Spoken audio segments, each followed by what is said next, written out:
Flashback masa lalu Susu di mana dia adalah anak yang tidak dianggap oleh anggota Dewan Kwon. Kedua orang tuanya akhirnya mempunyai anak sendiri. Susu juga dilarang untuk pergi ke dapur. Namun di saat dia diam-diam ingin mengambil minum, Susu ketahuan ayahnya. Tentu saja sang ayah anggota Dewan Kwon langsung mengajar dia dan memperlakukannya seperti anjing. Anggota Dewan Kwon juga menyuruh Susu untuk menggonggong layaknya anjing. Tentu saja Susu tidak mempunyai kekuatan untuk melawannya. Kini setelah kematian Pastor Yeon, polisi menetapkan Joan dan kelima anak adopsi sebagai tersangkanya. Kemudian anggota Dewan Kwon menghubungi Kim Se-hee bahwa dia sudah mengesahkan undang-undang tentang bioteknologi. Namun menurut Kim Se-hee itu bukanlah menjadi akhir namun permulaan. Tiba-tiba istri anggota Dewan Kwon melihat berita dan menyaksikan bahwa Susu menjadi salah satu tersangka dari pembunuhan Pastor Yeon. Dia pun langsung menghubungi suaminya. Nah, anggota Dewan Kwon kemudian langsung menghubungi Kim Se-hee. Dia sangat marah dan kesal karena sudah meloloskan undang-undang bioteknologi. Ternyata Kim Se-hee sangat dekat dengan kepala polisi. Di sisi lain, anak-anak adopsi juga melihat berita bahwa mereka sudah dijadikan sebagai tersangka pembunuhan berantai. Sementara itu, Detektif Choi yang menyelidiki kasus tersebut tidak yakin bahwa anak-anak itulah yang melakukan pembunuhan tersebut. Tak lama, ada detektif lain yang datang karena mereka akan mengambil kasus tersebut. Hal itu sesuai perintah yang diberikan oleh kepala polisi. Tentu saja Detektif Choi sangat kesal dan juga marah. Nah, di sisi lain ternyata kepala polisi juga melakukan pembelian bayi kepada Kim Se-hee. Namun untungnya anak kepala polisi menjadi anak yang pintar. Kepala polisi juga masih cemas jika anak-anak itu tertangkap. Kim Se-hee mengatakan jika mereka tertangkap maka dia akan membunuhnya. Kemudian Detektif Choi berusaha menghubungi Kim Ma-yeon. Namun mereka tidak berani untuk menjawab telepon tersebut. Detektif Choi akhirnya mengirim pesan bahwa dia percaya bukan merekalah pelakunya. Tak lama Susu mengajak Ayeon untuk berbicara berdua. Dia meminta Ayeon untuk mempertimbangkan detektif tersebut. Karena sebenarnya merekalah yang menjadi korban. Nah, malam harinya, Ayeon mulai mempertimbangkan saran dari Susu. Dia pun meminta untuk bertemu dengan Detektif Choi.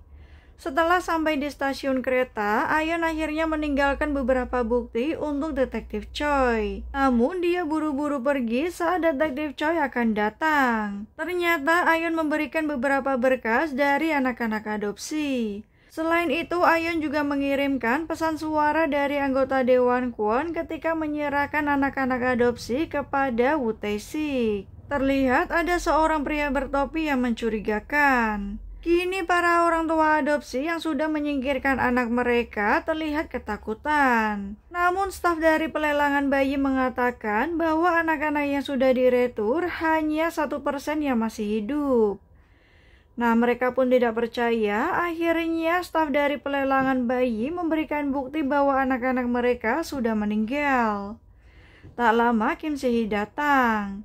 Kim Se-hee mengungkapkan jika mereka tidak percaya, maka Kim Se-hee akan memberikan uang kompensasi senilai 10 miliar won. Tentu saja mendengar hal itu, para orang tua tersebut sangat senang. Keesokan harinya, para wartawan menyerbu kantor anggota Dewan Kwon. Tetapi tiba-tiba Detektif Choi datang. Dia menerobos masuk untuk menemui anggota Dewan Kwon. Tak lama, Detektif Choi juga memperdengarkan rekaman suara anggota Dewan Kwon ketika melakukan retur. Detektif Choi kembali bertanya apakah anaknya benar-benar sudah mati. Kemudian anggota Dewan Kwon mengatakan jika anaknya benar-benar masih hidup, maka Detektif Choi harus membawanya. Kini anggota Dewan Kwon menemui wartawan dan berpura-pura menyesali apa yang telah terjadi. Anggota Dewan Kwon berpura-pura sedih dan mengatakan bahwa dia gagal menjadi seorang ayah. Tentu saja hal itu untuk menarik simpati publik. Kim Se-hee yang melihat akting anggota Dewan Kwon merasa sangat jijik. Kim Si-hee kemudian bertemu dengan beberapa investor asing. Tentu saja itu terkait proyeknya untuk menciptakan manusia terbaik sesuai gen yang mereka inginkan. Kemudian saat detektif Choi sedang melihat berkas beberapa anak adopsi, dia diajak oleh temannya. Salah satu detektif lain akhirnya mencuri berkas tersebut dan juga memfotonya.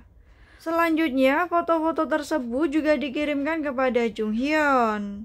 Sementara itu, para dokter sedang menunggu kedatangan Ayeon karena dia akan melakukan injeksi embrio yang sudah digabungkan dengan sperma presiden. Ayeon terlihat takut karena dia harus segera hamil. Ayeon pun khawatir apa yang akan ibunya lakukan setelah dia melahirkan. Ayeon juga memperingatkan Jung Hyun bahwa dia mungkin saja dibuang ketika sudah tidak dibutuhkan. Nah, di sisi lain, anggota Dewan Kwon ternyata menemui para gangster. Tetapi diam-diam detektif Choi juga mengikutinya. Anggota Dewan Kwon ternyata meminta bantuan para gangster untuk menemukan Suk-soo. Selain itu, dia juga akan memberikan imbalan yang sangat besar jika mereka berhasil membunuh Suk-soo. Di sisi lain, Ayeon berpamitan karena dia harus menyelamatkan seseorang. Ternyata diam-diam salah satu anggota gangster sudah menemukan markas mereka. Kini para gangster dan juga anggota Dewan Kwon sudah bersiap menuju ke markas tersebut. Mereka mengendarai satu mobil yang sama. Kemudian detektif Choi juga mengikuti mereka. Nah, saat Ayeon dalam perjalanan, ternyata Ayeon dewasa menghentikannya. Sebelumnya, Ayeon mengirim pesan bantuan untuk menyelamatkannya. Ayeon dewasa akhirnya bisa mengambil alih mobil tersebut. Kini para dokter sedang menunggu kedatangan Ayeon, namun dia tidak kunjung datang.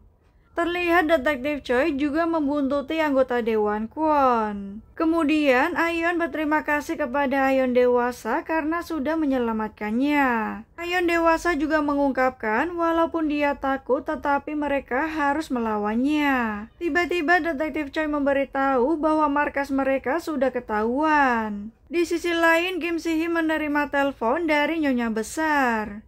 Tentu saja dia terlihat panik karena Ayeon saat ini menghilang dan juga diculik. Kemudian Kim Si-hee pun menyuruh pengawalnya untuk segera menemukan Ayeon dan juga membunuhnya. Selain itu, Jung Hyun juga ternyata membuntuti detektif Choi. Dia akhirnya meledakkan mobil tersebut hingga membuat mobil itu terbakar. Anggota Dewan Kwon dan juga para gangster akhirnya tiba di markas anak-anak adopsi. Saat mereka akan pergi, ternyata anggota gangster sudah tiba terlebih dahulu. Terpaksa mereka pun harus berkelahi melawannya. Nah, Joan terlihat menyetrum anggota gangster, namun ternyata dia diserang dari belakang. Kemudian flashback saat anggota Dewan Kwon akan mencalonkan diri. Karena suaranya lebih rendah dari lawan, dia pun harus menarik simpati dari Gensi dan menunjukkan kesedihan. Akhirnya istri anggota Dewan Kwon mempunyai ide untuk membuat Suk-soo meninggal.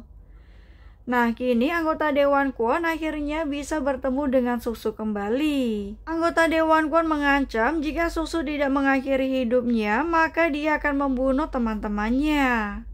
Tentu saja Suk-soo tidak ingin hal itu terjadi. Suk-soo pun menerima permintaan tersebut dan kemudian menggonggong. Akhirnya Suk-soo pun dilepaskan dan akan mengakhiri hidupnya. Tetapi tiba-tiba dia berhasil untuk menyandra anggota Dewan Kwon. Dan anak-anak adopsi lainnya berhasil dibebaskan. Tetapi saat itu ternyata Jung Hyun datang dan menembak Suk-soo. Selain itu, Jung Hyun juga membunuh anggota Dewan Kwon. Tak lama Ayeon pun tiba, tetapi dia sudah melihat Suk-soo sangat sekarat. Suk-soo berpesan kepada teman-temannya untuk bisa hidup bahagia. Nah, dari arah luar ternyata pengawal Jung Hyun menyiramkan bensin ke gedung tersebut. Anak-anak adopsi pun hanya bisa pasrah karena Suk-soo juga terlihat sekarat. Jung Hyun akhirnya membakar tempat tersebut serta mengunci semua anak-anak adopsi yang berada di dalam gedung. Tentu saja mereka tidak bisa berdaya saat gedung itu terbakar.